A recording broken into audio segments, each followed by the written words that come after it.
Sacando lista la lista. La lista de asistencia. Sí, quedamos todos presentes y no íbamos a ir. Ya, a ver, ya empezamos. ¿Tiene ahí la pantalla de la presentación? No, yo no veo nada. Todavía no se ve nada, profe. Ya, vamos a colocarla acá. Esta. ¿Ahí sí? Profe, yo que no me había podido conectar. Ahí, Ya no tengo ahí la sí. lista. Sí, po. Ya, muy bien. Quienes faltaron a la lista inicial, las vamos a ir agregando a poquito, ¿ok? Ya. Ahora sí. Bien, a ver, entonces, como les iba contando, básicamente el vínculo para la sesión en Zoom va a ser siempre el mismo, ¿sí? Entonces, no es que se generen nuevos códigos o nuevas invitaciones para estas sesiones, sino que siempre va a ser el mismo. Eso tiene una razón de ser porque, al menos en la mañana, por ejemplo, mi UDLA se había caído. Y como el vínculo lo dejamos en mi UDLA, muchos de los compañeros de la otra sección no habían podido ingresar porque no podían ingresar a mi UDLA. Entonces, si por ese motivo tiene esa dificultad, la siguiente sesión ya sabe que es el mismo link para todas nuestras reuniones, ¿ok?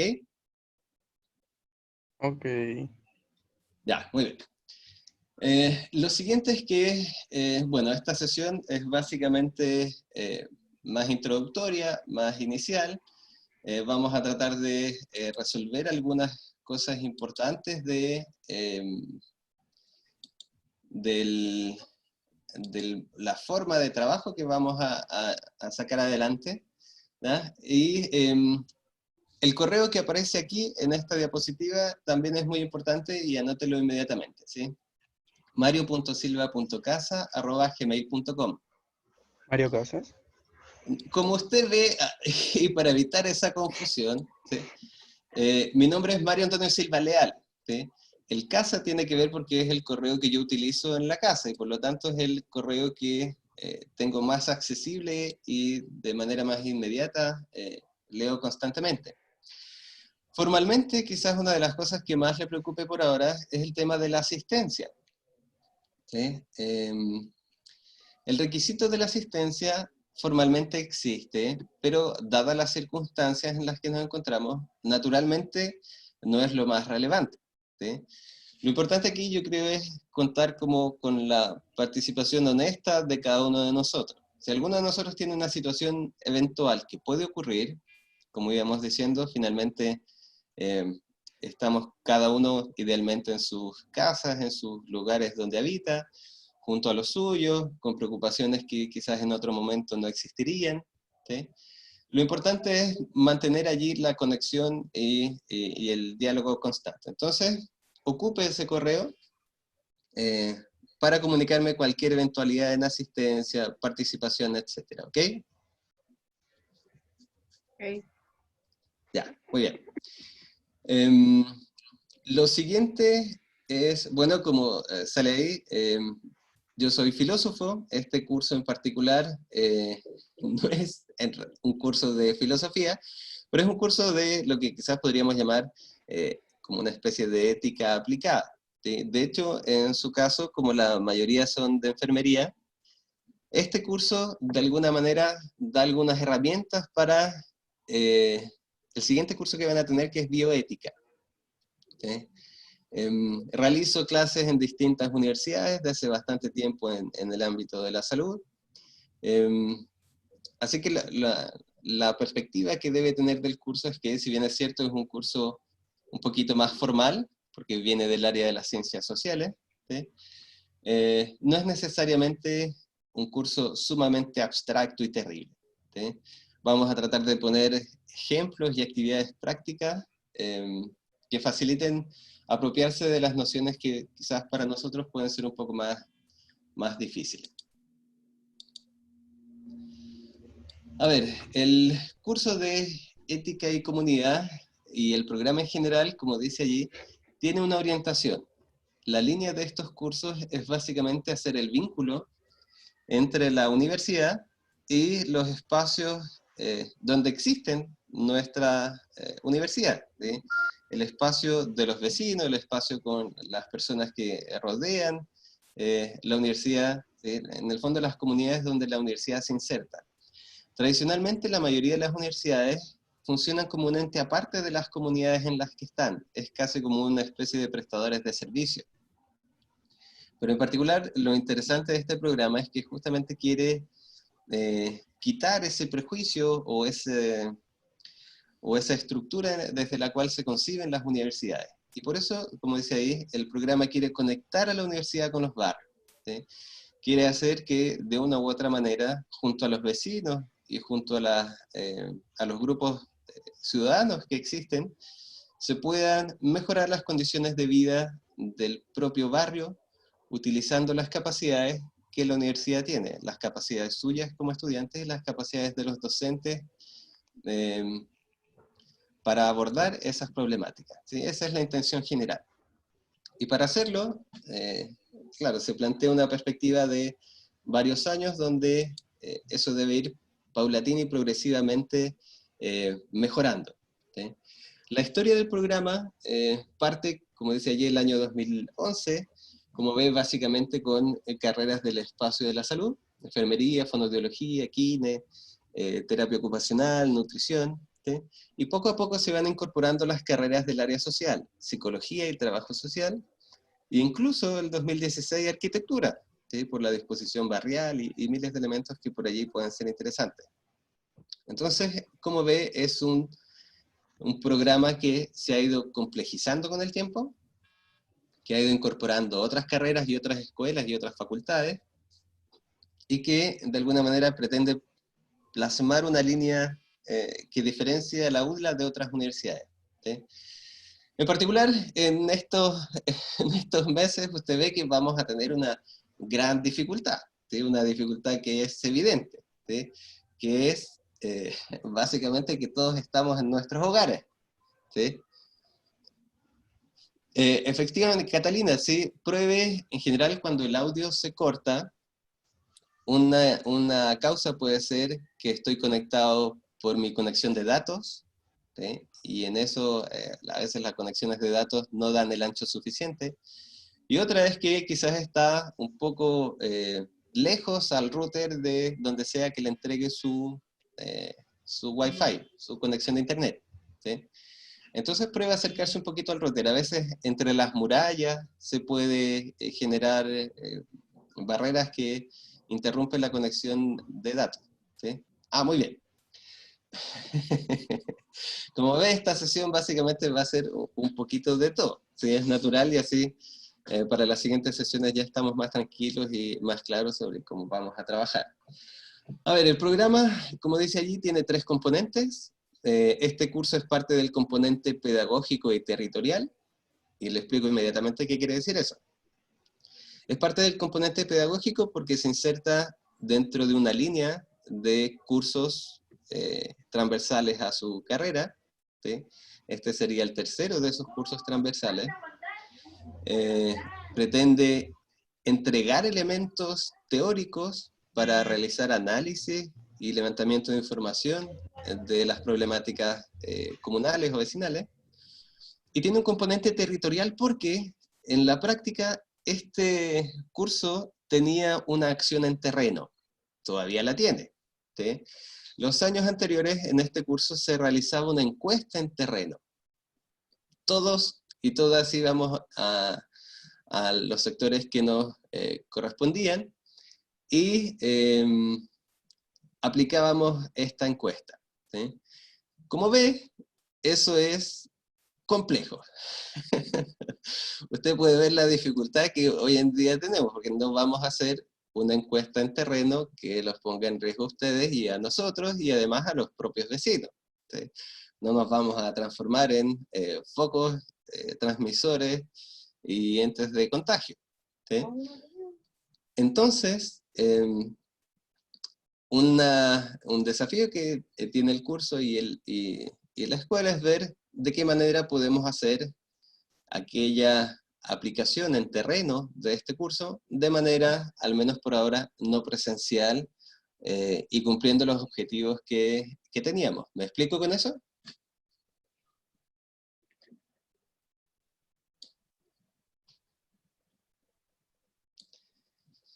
Muy bien, es decir, lo importante que quiero que comprendan es que si bien es cierto existía esa opción, estamos buscando la manera que podamos continuar levantando la información de los vecinos y sus problemáticas, pero sin exponernos ni a ellos ni a nosotros y que realmente sea algo provechoso.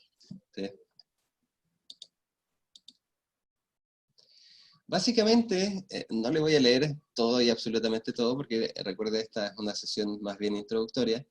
Lo que importa del proceso formativo y valores que la universidad presenta y la relación que tiene con este curso, es que gran parte de las discusiones que vamos a tener se centran en esos tres conceptos que aparecen allí en rojo. ¿Sí? Es decir, vamos a tratar de discutir la cohesión social, qué es la cohesión social, qué es la comunidad, qué es el grupo, qué es la justicia y qué es, en rigor, lo bueno. ¿Sí?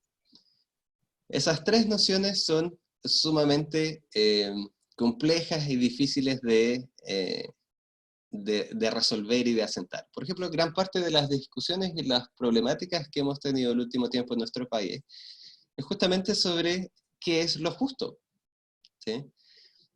Todas las movilizaciones se plantean de una u otra forma la problemática de la justicia. ¿Sí? ¿Es justa la participación? ¿Qué significa una participación justa? ¿Qué significa que los derechos sean justos? ¿Que la aplicación de los derechos sean justos? ¿Qué significa que la ley sea justa? ¿Sí? Y en particular para nosotros, ¿qué significa, por ejemplo, justicia en salud? ¿Qué significa una acción correcta y buena en el espacio de la salud? ¿Sí? Frente a esas problemáticas vamos a ver que en rigor no hay una sola salida, no hay una respuesta única, ¿sí? Y los cursos de ética en general no plantean resolver qué es lo justo y qué es lo bueno, porque de alguna forma sería un poco absurdo. ¿Sí? Pero sí lo que intentan hacer, y ese va a ser su rol, y lo que vamos a intentar a propósito de los talleres que ya vamos a comentar, es que usted logre tener una posición sobre qué es y qué significa para usted como persona y profesional nociones como la justicia, el bien, la comunidad, el paciente, etc. ¿Me explico? Por ejemplo, en una discusión de pareja, ¿sí? Usted puede pensar, y probablemente va a ocurrir, que discutan sobre en qué debemos gastar el dinero, ¿sí? En qué debemos gastar los ingresos que tenemos. ¿Sí? Una puede querer una televisión, por ejemplo, porque la necesita, siente que lo desea, etc. Y otra persona puede querer o desear gastar eso en unas vacaciones. ¿Sí? ¿Cómo resuelve allí qué es lo bueno? ¿Qué es lo mejor? ¿Cómo han resuelto ese tipo de problemática? Llegando a un consenso. Buscando lo que ¿Ya? beneficie a ambos en la pareja. Ya, muy bien. Podemos intentar llegar a un consenso, buscar aquello que nos beneficie, pero como usted sabe, en la práctica, ¿sí? En la práctica misma, no siempre se llega a consenso. ¿Sí? En la mayoría de los casos tiende a resolverse por una especie de poder, quién tiene más poder sobre el otro. ¿Sí? O a veces, y aunque uno lo desee, no se puede llegar a un consenso. ¿Sí? Porque lo que es importante para unas personas, por ejemplo para un miembro de la pareja, no necesariamente es igualmente importante para el otro. ¿Sí? Pero lo que vamos a tratar de hacer es tratar de mostrar que, independientemente de cuáles sean nuestras convicciones, de lo que usted crea que es justo, de lo que yo crea que es justo, correcto, bueno, lo importante es que podamos mostrar a los demás fundamentos o qué es aquello que me hace creer que esta acción es correcta, que esta acción es mejor que otra. ¿Me explico? No basta decir, yo creo que, por decir cualquier cosa, yo creo que los derechos en salud son pésimos. ¿Sí? Esa sería mi convicción. Pero no basta decir eso. ¿Por qué no es suficiente? Porque si yo solo digo eso, no le entrego elementos a usted para que comprenda por qué yo tengo esa convicción. ¿Me explico? Sí. Muy bien, es como cuando ahora en las filas de los supermercados uno empieza a escuchar a todas las personas cómo alegan y presentan su opinión sobre cómo está la cosa, cómo está la vida, cómo está el sistema. ¿Eh? Y la mayoría de las personas dicen, no, está pésimo, todo está mal, ve, fíjese cómo está. Bla, bla. Cuando lo dicen solamente de esa forma, no me entregan elementos para que yo pueda acercarme y comprender por qué creen lo que creen. Y en el espacio de salud, esto es sumamente importante. Porque en general en el espacio de la salud, nosotros tendemos a indicarle a los pacientes, por ejemplo, y a sus familias, qué es lo que deben hacer, cuál es la acción que deben seguir. Pero en general no les entregamos elementos o herramientas para que comprendan por qué les estamos diciendo eso. Y cuando no lo hacemos, las personas tienen la sensación de que están siendo guiados autoritariamente. ¿Sí? En un ejemplo bien concreto, por ejemplo, una mamá está acompañando a su joven hija a un examen. ¿Sí? Dentro del protocolo del examen está indicado que solamente puede entrar la paciente y nadie más. ¿Sí? Entonces, va entrando la joven y la madre también quiere entrar, y usted le dice rápidamente, señora, lo lamento mucho, pero usted no puede entrar, solo puede entrar su hija. Adelante, y hace pasar a la hija y deja a la madre afuera. ¿Sí? ¿Usted diría que actuó correctamente?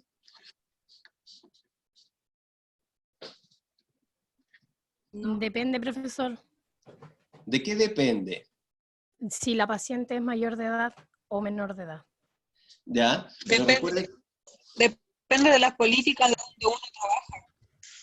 Sí, en este caso, el protocolo decía que solamente puede entrar la paciente, nadie más. Pero debió haberle explicado a la mamá por qué no puede entrar. Exactamente. Si yo simplemente le digo a la madre que no puede entrar, está bien, estoy actuando conforme al protocolo. ¿Sí? Pero ¿qué es lo que siente la madre? Ella se va a sentir vulnerada, se va a sentir no escuchada, y va a sentir que la acción que usted tomó es injusta. No porque en la Me va a práctica... sentir Dígame. de que quizás qué le van a hacer a su hija. Claro. Y va a sentir entonces que no se le está reconociendo y no se está reconociendo sus necesidades, sus preocupaciones. Profe, Dígame. ¿cómo uno sabe en qué momento se debe romper un protocolo? Porque en el caso de que sea una mujer mayor de edad, como dijo la Sole, o Sí, fuera un menor de edad que necesita el cuidado de la mamá. claro. Efectivamente ahí, en ese tipo de discusiones, cuando uno siente que la situación tensa el deber, escrito en un protocolo, por ejemplo, y lo que moralmente o personalmente creo que es correcto, si veo a un menor de edad, quizás yo sienta personalmente que necesita apoyo. ¿Sí? Oye, Entonces, en ese tipo de situaciones en particular, es donde necesitamos reflexionar. El curso en rigor no pretende decirle, para todo este tipo de situaciones, esto es lo correcto. Lo que pretende es que usted sea capaz de reflexionar, primero la necesidad de ver cómo actuar, y luego la necesidad de justificar nuestras acciones a los demás para que las comprendan. Puede que no la compartan finalmente, pero usted le está entregando las herramientas y los elementos para que pueda comprender por qué hago lo que hago. ¿Sí? Como ve, no vamos a entrar en profundidad en esos dilemas, pero es parte de lo que vamos a discutir y es parte del trabajo quizás más difícil que tenemos que hacer. ¿Sí? Lograr establecer criterios concretos que usted como profesional y como persona sienta que son importantes frente a situaciones complejas que vamos a vivir día a día como profesionales y que vamos a enfrentar en las comunidades. ¿Sí? A ver, continuando con la explicación del curso, formalmente este curso forma parte de esta secuencia. ¿Sí? Los cursos previos que han tenido tienen el rol fundamental de familiarizarlos y generar cierta sensibilidad del trabajo profesional con el entorno comunitario. ¿Sí? Tratan de mostrarle cuál es su rol como profesional y como persona en las comunidades en las que estamos. ¿sí? Y el paso siguiente es comenzar a producir levantamiento de información sobre las necesidades que esas comunidades tienen y poder describirlos, ¿sí? Para producir instrumentos que nos permitan abordarlos y finalmente resolverlos. Nosotros estamos actualmente, y ustedes están actualmente, en esta etapa, entre la descripción y el levantamiento de información, y por eso parte de las actividades importantes era esa encuesta que les mencioné, y la jerarquización y el diseño de un instrumento, es decir, jerarquizar cuáles son las necesidades más importantes de las comunidades, y hacer un diseño de trabajo para poder abordarlas o aportar en su resolución.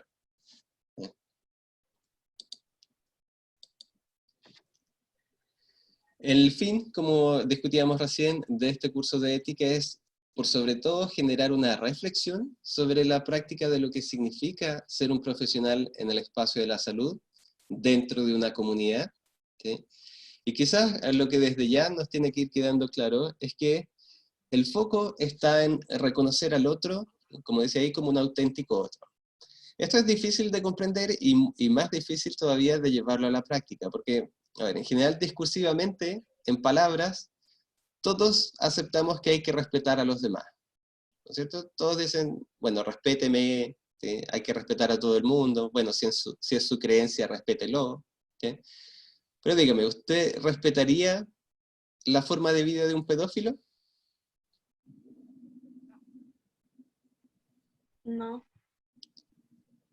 No, ¿por qué no? ¿Qué es lo que me lleva a no respetarlo? Que le está haciendo un daño a otra persona. Ya, muy bien, porque puede estar haciendo un daño a otra persona, ¿sí? Si se fija en la pregunta cuando yo dije, ¿por qué? Lo que estoy tratando de conseguir es que usted me dé un criterio, que me ayude a comprender por qué usted no respeta ciertas formas de vida, ¿sí? Puede ser por sus actos, porque pasa a llevar a alguien más, ¿sí? Pero ese es justamente el trabajo que tenemos que hacer, porque reconocer al otro como un auténtico otro, significa que tenemos que reconocer al otro, a pesar que el otro sea diferente de mí y viva diferente de mí.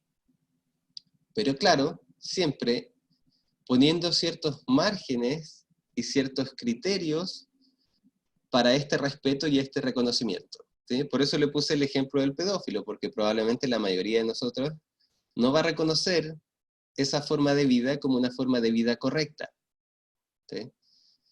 Y el argumento que vamos a tener probablemente es porque sus actos dañan a otras personas, y en particular daña a personas que no desean ni tienen la capacidad para estar de acuerdo con esos actos. ¿Me explico?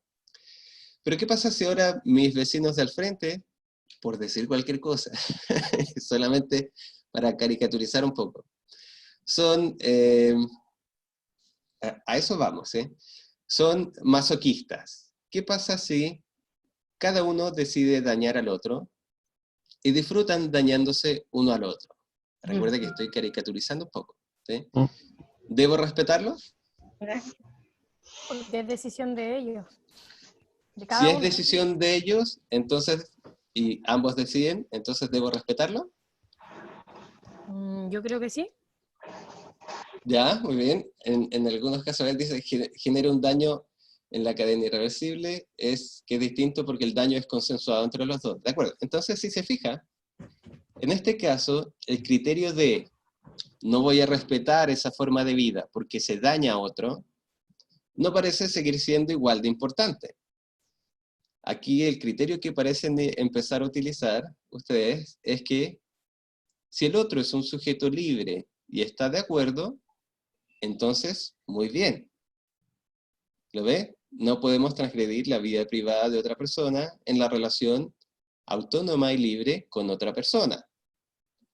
Y ahí es donde empiezan a surgir las dificultades y los problemas. ¿Por qué se lo digo? Por ejemplo, para algunas personas, aunque yo acepte una relación de maltrato, aunque esté de acuerdo con esa relación de maltrato, no significa que en realidad tenga la capacidad para decidir, ¿sí?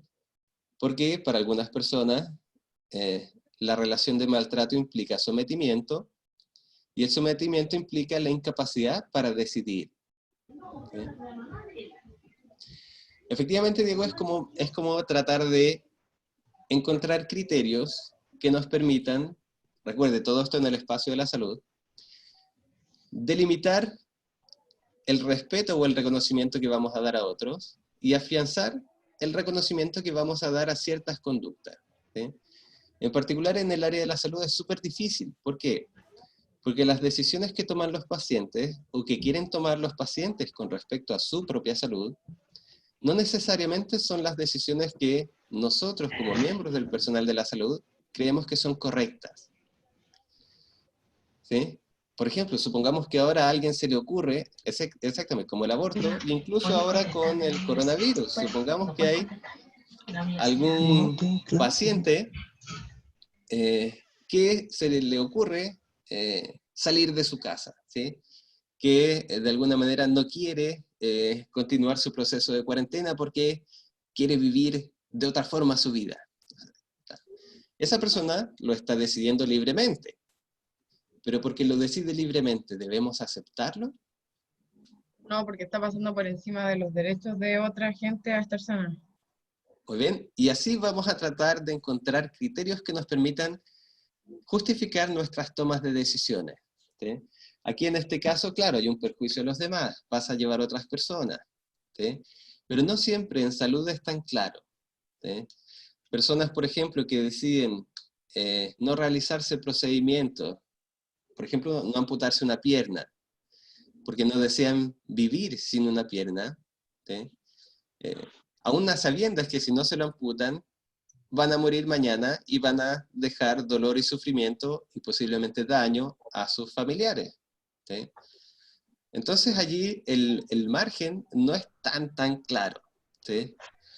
Y efectivamente, como dice también Alexis, uno de los extremos posibles también es que cuando uno reconoce al otro como alguien absolutamente diferente de mí, su pensamiento, su autonomía y su libertad no necesariamente debe expresarse de la misma manera que la mía. Es decir, yo no tengo por qué estar de acuerdo con lo que esa persona quiere para su vida, pero eso no necesariamente hace que yo deba impedirle vivir su vida de esa forma, ¿sí?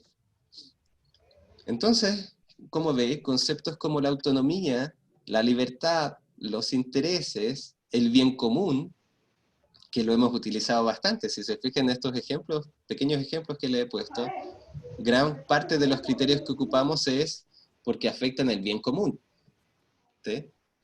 Entonces, básicamente, eso es lo que vamos a tratar de discutir en nuestras sesiones. Nos vamos a apoyar de distintos autores contemporáneos, ¿sí?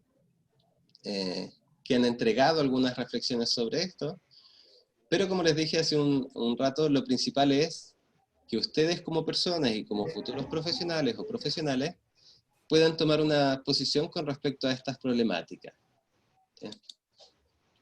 A ver, aquí está el esquema que originalmente íbamos a seguir, ¿sí? Si se fija, donde dice fase 2, descripción y levantamiento de la información, es justamente donde estamos ahora, ¿sí? Pero como les comenté, estamos en proceso de ver cómo y de qué manera podemos realizar este levantamiento de información y clarificar cómo vamos a dirigirnos al terreno y a las comunidades, ¿sí? En su momento, cuando esté más o menos claro, eso lo vamos a compartir. Originalmente, fíjese, esa era la cantidad de contactos y de redes que establecíamos, ¿sí? Nos dirigíamos a la junta de vecinos, a los centros de cultura, a los clubes deportivos, a los clubes de adultos mayores. Entonces, como ven en la práctica,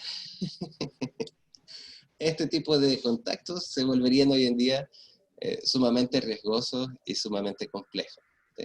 Así que vamos a ver ahí de qué forma podemos ir como realizando, ¿ya?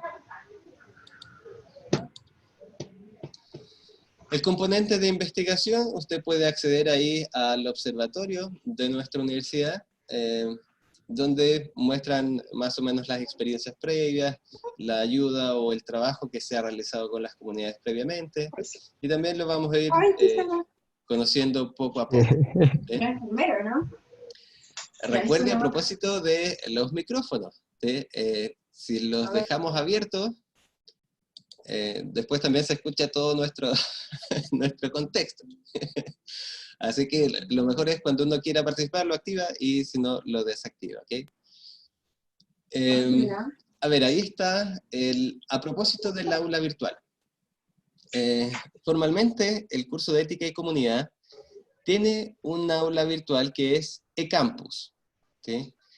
eCampus o eCampus, básicamente, por el momento está abierto a todas las secciones de Ética y Comunidad en su conjunto. Así que si en algún momento usted recibe algún mensaje, como ocurrió en la mañana, de un profesor que postea algo al foro, ¿sí? Toma esa información como un referente, pero no es el espacio y el lugar que nosotros vamos a ocupar, al menos por ahora, para comunicarnos. ¿Me explico con eso?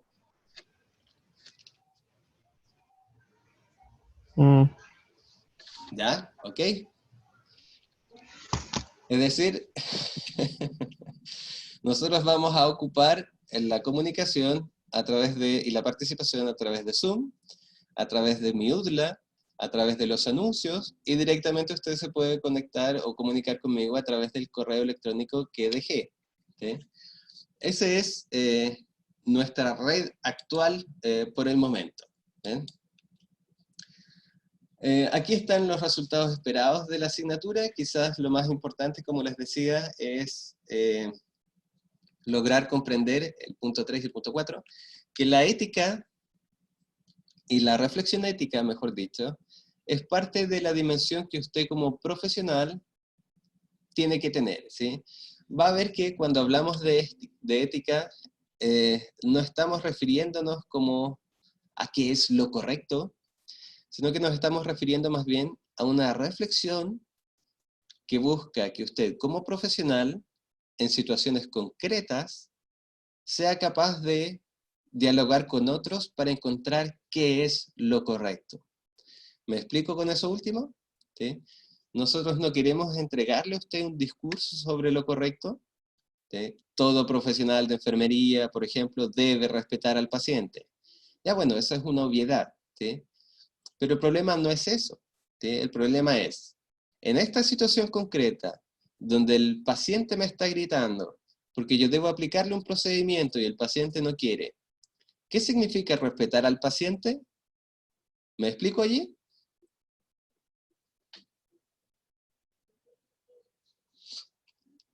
Muy bien, entonces allí, en esa situación, lo que pretende este curso es que usted comprenda que en ese momento, ¿sí? Valentina y Matías, en ese momento yo debo reflexionar para saber qué significa lo correcto en esa situación. ¿Me explico? Claro, formalmente, respetar al paciente hay que hacerlo, es parte de uno de los principios de la profesión. Pero nuestro problema no es eso, nuestro problema es saber cómo en esta situación concreta, donde tengo un paciente que me está gritando, qué significa actuar correctamente y respetar al paciente. ¿Sí? ¿Se fija que allí empiezan entonces preguntas que son más complejas de responder? Por ejemplo, claro, como dice Matías, el paciente también debería respetarme. Pero si no me respeta, entonces significa que yo tampoco tengo que respetarlo, y nos vamos todos a los combos. ¿Sí? Puedo tratar de explicarle, puedo tratar de averiguar qué es lo correcto, puedo tratar de averiguar qué condiciones deben darse para que ese respeto se dé. ¿Sí? Efectivamente, puedo darle un momento para calmarse, pero se fija que averiguar qué es lo que hay que hacer se vuelve un problema en esa situación. Efectivamente, Diego, todo lo que vamos a discutir se vuelve problemático en el contexto. ¿Sí? Por eso hago la diferencia entre el discurso ético sobre lo correcto, que todo el mundo lo sabe. ¿Sí? Hay que respetar al paciente, debo respetar las decisiones del paciente, hay que respetar la autonomía del paciente, debo ser un buen profesional. Ese es el discurso ético de lo correcto que está escrito en un papel. ¿Sí? Pero nuestro problema es cómo eso se vuelve concreto y real en la práctica. ¿Sí? ¿Qué pasa con situaciones de vida y muerte? ¿Hasta dónde debemos respetar las decisiones del paciente? ¿Qué pasa con situaciones donde hay posible daño para otras personas? hasta dónde lo respeto, ¿sí? Incluso, y allí viene uno de los grandes problemas también, ¿sí? Nuestra obligación como personas y profesionales del espacio de la salud es preservar la vida. Pero, ¿qué es la vida? La vida es la vida biológica, la vida es la vida vivible, la vida que se puede experimentar. Por ejemplo, yo puedo decidir que la vida es lo biológico, entonces voy a tratar de mantener biológicamente con vida a las personas, aunque estén en coma, aunque estén inconscientes, aunque su vida vaya empeorando a lo largo del tiempo. Finalmente su biología está viva, ¿sí? O la vida es lo que el paciente cree y significa como vida. Y allí todo se vuelve mucho más complejo, ¿sí? Efectivamente, los problemas son como esos. ¿Qué pasa si yo estoy postrado? ¿Sigo viviendo? Desde la perspectiva mía, ¿eso es lo que importa? ¿Importa la perspectiva del paciente? ¿Importa la perspectiva de los familiares? ¿Sí? Ese es el tipo de problemáticas que enfrentamos. Entonces, si se fija, el aprendizaje que uno tiene que lograr no es sobre el discurso de lo correcto. El aprendizaje que hay que lograr es aprender a reflexionar sobre situaciones que son complejas y que son muy difíciles, y debo ser capaz de encontrar criterios para abordarlos, ¿sí? ¿Y cuáles van a ser mis límites? ¿Sí? ¿Cuál va a ser los límites que yo voy a colocar a esa reflexión y a mi propia posición profesional? ¿Sí? La calidad de vida desde mi perspectiva, desde el otro, ¿sí? Una muerte digna, una muerte rápida, ¿sí? Se fija entonces, la dificultad de este curso es producir esa reflexión, ¿sí?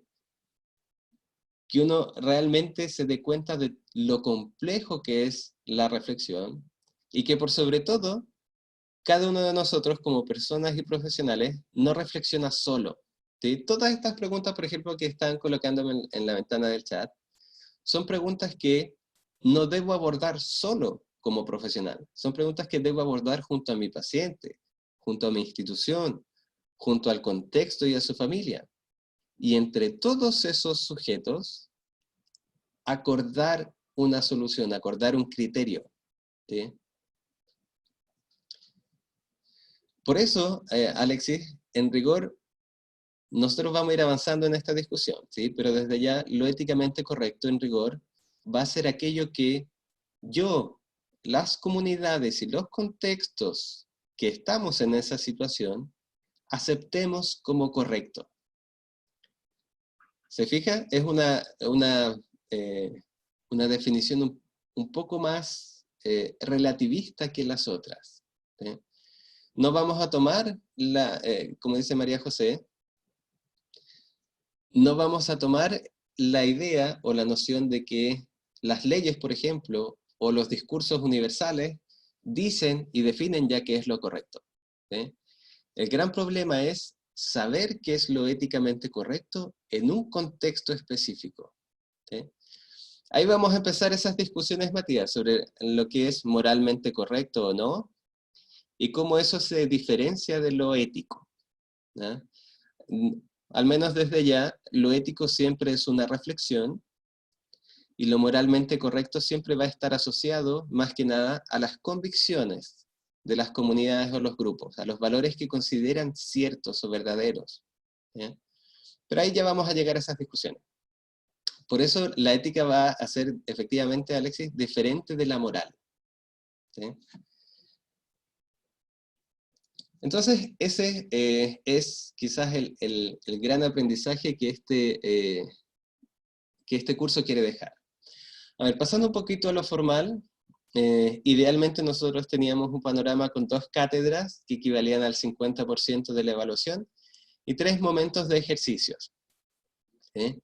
El curso, de nuevo, formalmente y hasta ahora, no era eximible, pero estas cosas vamos a ir viéndolas poco a poco y a medida como vamos avanzando, ¿sí? Por eso les digo que esta es la estructura inicial, ¿sí? Las cátedras, yo creo que si mantenemos esta dinámica, como probablemente lo vamos a hacer, van a ser probablemente trabajos más que cátedras, ¿sí? Por los aprendizajes que quieren lograr este curso. Y las pruebas, Catalina, o los trabajos grupales, probablemente sean cada 4 o 5 sesiones. ¿Sí? Normalmente eso es como el ritmo de trabajo. Así que probablemente, de nuevo todo esto más o menos como vayamos viendo, probablemente sea a fines de abril, por ahí. ¿Sí? Lo que sí es un poquito más frecuente y metódico van a ser las evaluaciones que tienen allí como nombre ejercicios. Los ejercicios van a ser básicamente, como lo estoy viendo por ahora, el trabajo que hagamos en talleres. ¿Sí? Esos trabajos de talleres van a ir conformando una especie de portafolio, y ese portafolio se va a evaluar en 3 momentos. ¿Sí? Por ejemplo, por decir algo, el primer ejercicio 1 va a ser los primeros 2 talleres. El ejercicio 2 van a ser el taller 3 y 4, y así sucesivamente. ¿Bien? Lo de la salida en terreno, Matías, eso era lo que comentábamos. Claro, no va a ser, probablemente, muy probablemente, no va a ser una salida en terreno física, sino que va a ser una especie de aplicación virtual de un instrumento y probablemente análisis de alguno de estos segmentos o fragmentos del instrumento. ¿Sí? Ante todo, lo que debe dar allí el criterio de seguridad es que tanto ustedes como las personas a las cuales abordaremos y nosotros mismos podamos estar bien tranquilos y sanos. ¿Sí? Por eso, Valentina, ahí vamos a ir viendo cómo se va dando. ¿Sí? Hay varias alternativas, ¿sí? Pero lo importante, de nuevo, como criterio quizás, es la seguridad tanto de las personas que reciban nuestra acción como de nosotros. ¿Ya? Profesor, Dígame. ¿este módulo es eximible? Eso le da, efectivamente, lo que comentaba recién es que hasta ahora el curso no es eximible, ¿sí? Pero hasta ahora, hasta el momento, ¿sí? Vamos a ver allí cómo sigue sobre la práctica, ¿ya? Valeria, perdón, por eso hay que poner el nombre completo, ¿ve? Como usted puso Vale Cruz, yo asumí que era Valentina. Bien, entonces a propósito del examen, como les digo, hay que ir viendo paso a paso, paulatinamente, cómo vamos funcionando, ¿sí? Por ahora lo importante es que vamos a mantener esta dinámica de trabajo. La próxima semana vamos a comenzar con los talleres, hoy día no vamos a tener taller, ¿sí? Pero su tarea, por decirlo de alguna manera, efectivamente, Matías, es conformar grupos. Los grupos van a ser de un máximo de 5 personas y un mínimo quizás de 3. ¿Bien? Si hay alguna dificultad, algún problema en particular con la conformación de grupos, escríbame a mi correo. ¿Ya? Pero por ahora, ustedes tienen que hacer los grupos y enviármelos a mi correo hasta, no sé, hasta el domingo de esta semana. ¿Ok?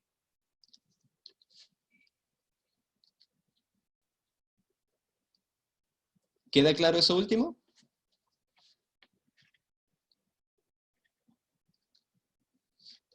Ya, muy bien. Entonces su labor ahora es conformar esos grupos para que ya desde la próxima semana nos pongamos a trabajar.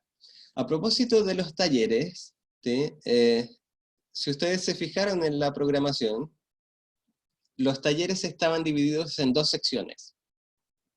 Eso tenía una razón muy práctica en su momento, que es que en una sala de clase, si queremos realizar actividades prácticas, no pueden estar todas las personas porque el ruido es insufrible.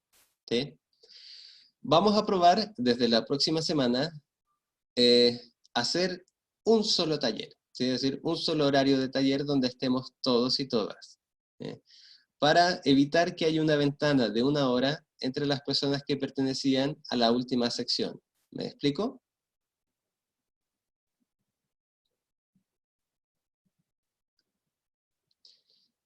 Muy bien, ¿sí? Y así vamos viendo cómo va funcionando. ¿Bien? La idea entonces es que participemos, que veamos cómo lo vamos haciendo y salir adelante. Valeria, básicamente lo que dije es que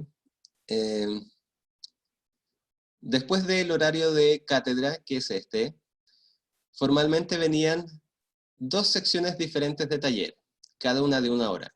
¿Sí? Lo que digo es que ahora esas 2 secciones, al menos mientras estemos en esta plataforma, no las vamos a hacer, sino que vamos a trabajar todos juntos después de cátedra en un gran taller de 1 sola hora. ¿Sí? Así, las personas que estaban en la última sección de taller no tienen una ventana de 1 hora de espera. ¿Sí? Y además que en rigor no tenía mucho sentido porque la distinción era, o el criterio era por la necesidad de tener un espacio físico tranquilo.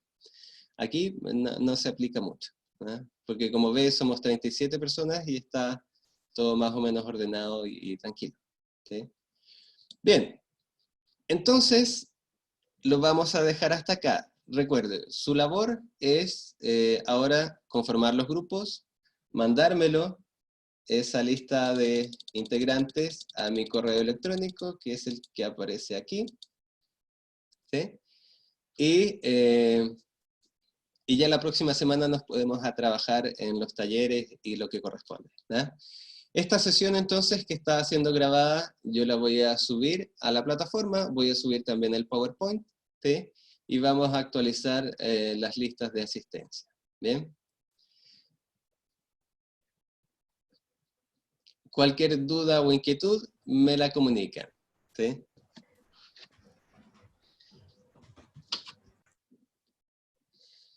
Efectivamente yo creo que vamos a seguir trabajando con Zoom, porque como ve es relativamente sencillo y fácil de hacerlo. No tenemos grandes inconvenientes. La caída del sistema fue por mi parte, ¿sí? Fue por mi proveedor de internet, no por Zoom. Y así también salvamos un poquito el trabajo en la plataforma Moodle, que quizás puede estar un poco saturado. Idealmente grupos de 5 máximo, ¿ya?